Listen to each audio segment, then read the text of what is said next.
Hi guys, this is Dan from the collective. Here we have Khaled Kbies, who came top 8 in the Darksphere Regional. Hello, my name is Khaled. I played Memento Fiendsmith again. I got 8th place at the regional in Darksphere. I believe it was a 7-round event.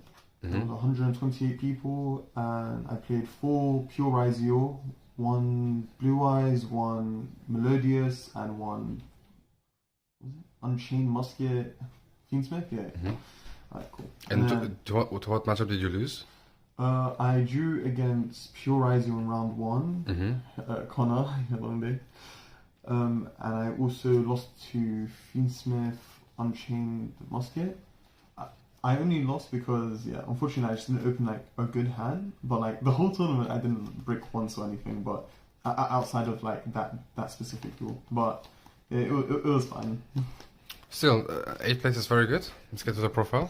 Yep, cool. So for the main engine, Memento, play 3 Anguish, 3 Zebra, 2 Goblin.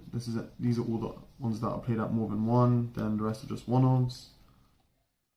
So as I said before, you want to keep Darkblade at 1 just because it's not as strong as the others. These 2 help you play around Bestials as first action. This one, even though it plays into Bestials, it's the best normal summon to go along with the board breakers, along with all the quick play spells that you play. Bone Party, Memento Fusion, Goblin Biker spell. This one synergizes the best, and not just that, being able to go back into Darkblade later down the combo is nicer rather than having to start with Darkblade and just going into Anguish. It makes that you can't like Darkblade pop for value. For example, Darkblade pop a Kieran, summon a body, and then the Kieran adds back.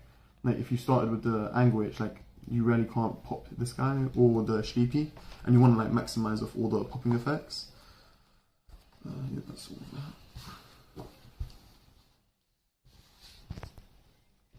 that. And then we have the spells. 1 field spell, 2 Memento Fusion, 3 Golden Biker spell. This is all standard. This I treat it as Memento engine. This card is crazy. It works well, amazingly with the Fiendsmith engine. The way that you're allowed to bait people.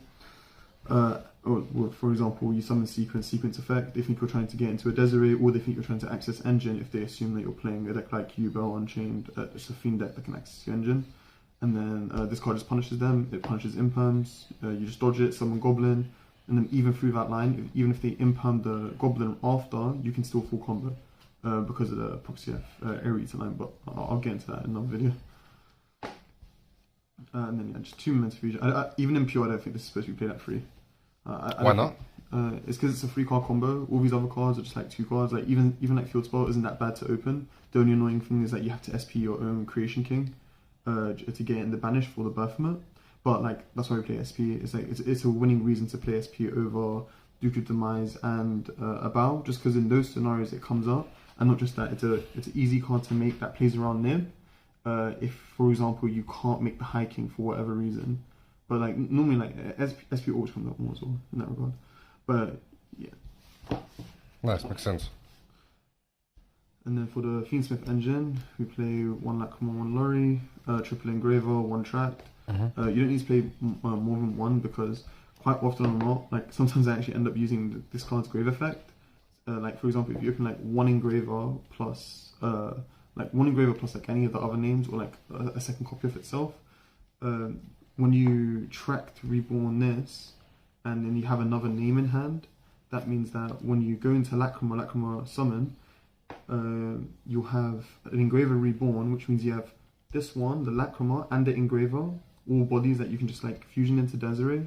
And then if you have another body, of course, like a normal summon, you're allowed to just normal make sequence, summon Aerial Eater, and then you can actually resolve full combo in that sense. Because in that line you'll have 2 Engravers, and those are the Aerial Eater banishes. Then all you have to do is make an Agman Day, and then you can access back the Desiree on your opponent's turn. And because of the Light Fiend, like the amount of numbers you're using, you'll always be able to have like this card in graveyard as well, plus these 2, because you've resolved this effect.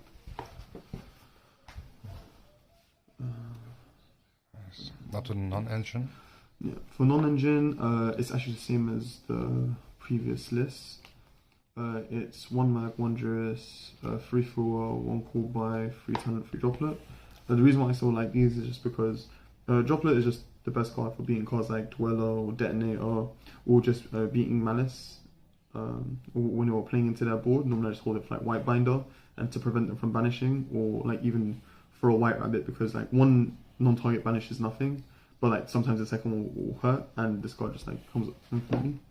Fua, I don't think I need to get into it. It's just the best card. For going second. And you can summon it off Proxy F, so it's never really like a bad card to open in your opening hand. Kbies is just to beat cards.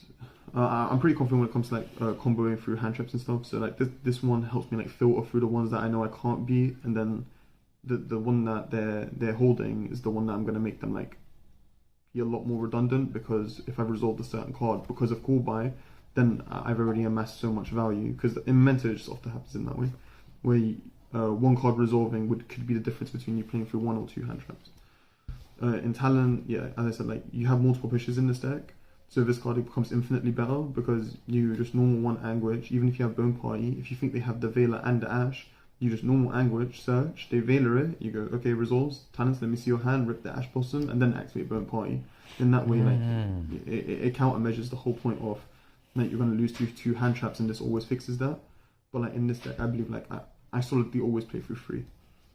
And 2 is nothing. Yeah, you can ask anyone in the locals I go to, shout out Europa.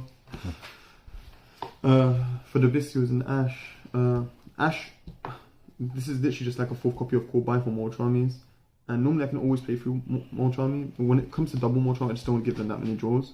But then like normally, like for example in the regional, someone threw me, but I know that I had Anguish and Bone Party, which means I know I don't really have to give any draws on any Fua, even through hand traps. But then he I think he meows me on Gatic, and then I ash that. So it's like just having like the capability of being able to beat every single Molcharmy, and then knowing and choosing which one you can beat, rather than like every other deck like with Rise You. If they no matter what hand it is, if you Prulia them, they have to ash it. If you Fua them, they have to ash it. In this deck, you don't have to, because there's certain hands where Prulia do nothing, Meows does nothing, Fua does nothing. I've even beaten 2 of them live and only given them 1 draw. So Molcharmies are not that threatening, but like, with this, it makes it not even a real thing, even if you open 2. And obviously against Brandon, that's quite good. To be fair, Molcharmies not that great against Brandon. No, I mean Ash. Ash, oh yeah, of course, yeah. Just in case I ever play Darwin. And then Mag and Druids, I just love these cards because I use them as extenders, and like people always talk about how you should Veiler Memento monsters on summon, and like these cards actually like punish it a lot. Like for example, I normal Dark Blade, and I have like an extender. I had a cracked hand, but like I didn't need to commit it, and I knew he was playing Rise, so I knew he was playing like lots of hand traps, so I knew I had to like play through a lot here. So when I know the Dark Blade, he Veilered it, but he didn't on summon to play around something which doesn't exist. I bestialed the Veiler, and then just with those 2 bodies, because you Aerial Eater dump another copy of Engraver, I could just banish the Aerial Eater. I could banish the 2 Engravers, summon the Aerial Eater, trigger Cross Shape, reborn the Dark Blade, and just use Dark Blade effect. And I only committed 2 cards, and I just beat. I beat your card, and I still have all my pushes in my hand. Like I think I had like Bone Party Sleepy. There was a disgusting combo, but yeah, it's like you should never be infamming stuff on summon. It's not correct in this deck, because like, there's heavy punishes to them just reborning the monster, especially if they're playing Fiendsmith. If they're playing Pure, that deck's not really that real, because the pushes aren't as strong as this deck. But in this specific version, is that you'll get so heavily punished for like doing stuff on summon. It's never the right call, because there's too many ways to get access back to the names. And then this is extra deck. Yeah, extra deck. It's the same as before because it's perfect. It's hiking just for you can do this really easy within the Fiendsmith engine, and because we're playing Agman Day. And then for the Memento engine, it's just the standard 3. You always need a second copy, not to dump off this card. You need it in case you get forward, because when you go through the first one and you banish this card, you want to be able to Memento Fusion into this card for the next turn, or Sleepy into it, but one way or the other. This card is just like too mandatory, because whenever I get through it, the reason why I went is because I have the second copy. When I did cut 1, because I wanted to fit Duke of Demise, a Bow, or something else, it didn't feel right, because whenever I get through it, I just get heavily punished. I'd have to Akiran add this back, but like what happens if they like have an Ash Blossom for the Bone Party, I like to insulate my players within to the point at where I'm always resolving everything, and doing it this way is like a million times more correct, because that way through even if you get Ash on the Bone Party through the one card combo on Anguish, Memento Fusion still does all the interruptions by itself. So that way you That makes sense. redundancy. And then yeah, Proxy F, SP, Cross Sheep. Oh, yeah, these are just the 3 link 2s that we always play that are not Fiendsmith Engine. This card is just always like the go. This is literally like made lines where you normally can never do it, just make it possible. For example, like as in playing through hand traps, let alone like how insane it makes your board, but just this card, like how much it helps you play through hand trap, just comes up too much. SP, yeah, crazy. I don't know how I thought of it, but yeah, this is a really good card. It helps you insulate yourself through nib really quickly, and like people seem to think that nib does anything, but when you're ending on like a hiking an SP or an SP plus 1 or a monster plus full graveyard setup, they can't actually interact with any of it. Like this card just puts in work, and Memento already has like a good enough board breaking, but then like this card just provides even more, because you don't necessarily have to battle them directly. You can just SP banish their card, link it off, or like banish Memento Fusion, pop your monster, reborn creation, and attack all their monsters that are in defense position. And with Bone Party, you can just kill them, even through the SP not being able to attack directly. Cross Sheep just always comes up. You use him like when you know how to use this guy in like a lot more cleaner lines, then it gets a lot stronger. For example, if you summon him and then you activate Memento Fusion, summon Creation King, you can go Chainlink on Cross Sheep, Chainlink to Creation King.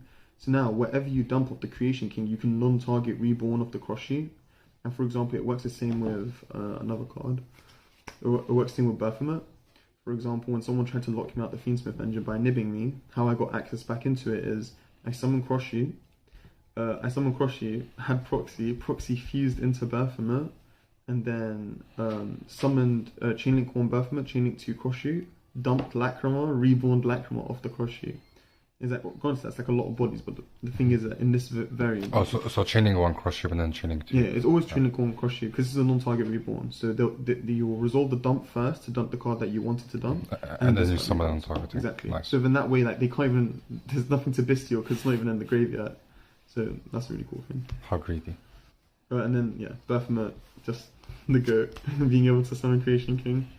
Yeah, it's way too strong to fight. And then for the Fiendsmith stuff, yeah, we play the bigger package. Pretty self-explanatory. Yeah. This is the only one. This just makes hiking so much easier, because even when you don't have any engravers engrave, because you shuffled it back for Desiree, or hypothetically Bestialed it, when you make Proxy and you summon Baphomet, you can dump Lacrima, and then Agmande can reborn it, scale itself, and then you make Necroquip, and then that means, or you can dump engrave obviously.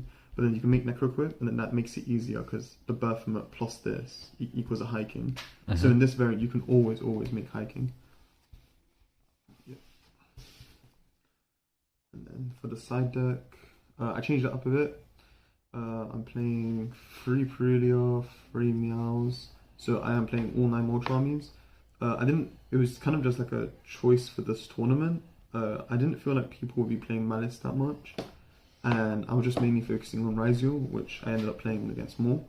This is just way too strong, because with all 9 Ultra Armies, people are all ending on more half boards against me, and the more they ended on half boards, the more I would just be able to like break their board and kill them, because like 2 hand traps isn't gonna save you when I have 6 cards in hand, and plus when it's just like one detonator when I play like lots of outs for it. And then this against Malice was just like putting on a lot of pressure.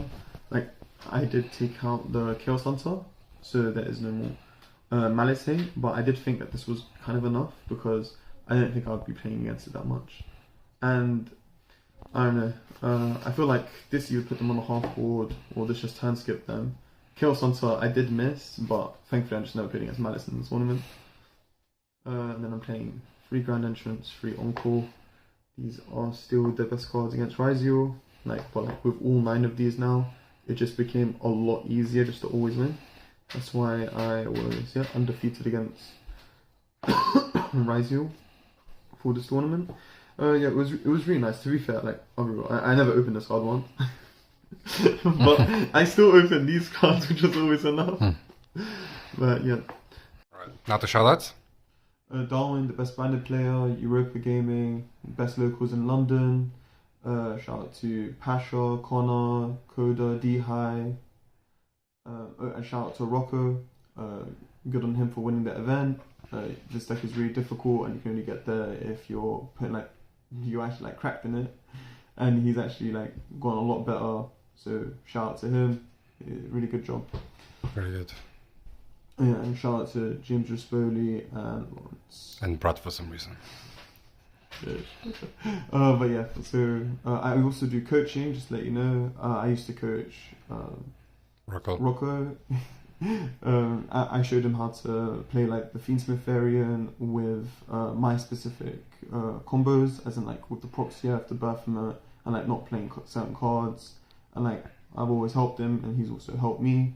So yeah, if you do want to join the coaching, I do help with your deck list, even if it's pure. I know how to play both. If it's pure Fiendsmith, I'll help you with deck lists, how to combo in your opponent's turn, through their board, how to combo through hand traps. I'll leave my email in the description, so just check that out if you're interested. And yeah, thank you very much. All right, thank you, Khaled. Good job. See you next profile. Yeah, no problem.